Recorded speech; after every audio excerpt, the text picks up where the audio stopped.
Perfect হওয়া বা সব দিক দিয়ে পারফেক্ট হও, এই ধরনের কথা আমরা প্রতিদিন কারোর না কারোর কাছে অথবা সোশ্যাল মিডিয়ায় শুনে থাকি। আমরা ভাবি পারফেক্ট কথাটার মানে হয়তো সব দিক দিয়ে নিখুঁত হওয়া। আসলে কি তাই? আচ্ছা বলুন তো, পৃথিবীতে কেউ কখনো সব দিক দিয়ে পারফেক্ট হতে পেরেছে? না, সেটা আসলে সম্ভব নয়।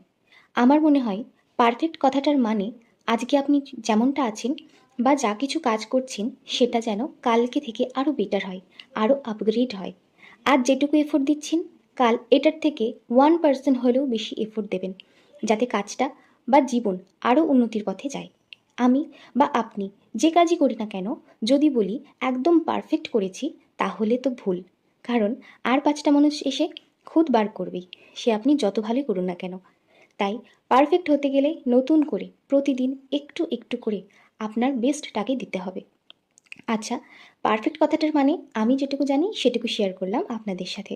আপনারাও প্লিজ জানান যে পারফেক্ট কথাটার মানে আপনাদের কাছে কী মনে হয়। প্লিজ কমেন্ট বক্সে জানাবেন।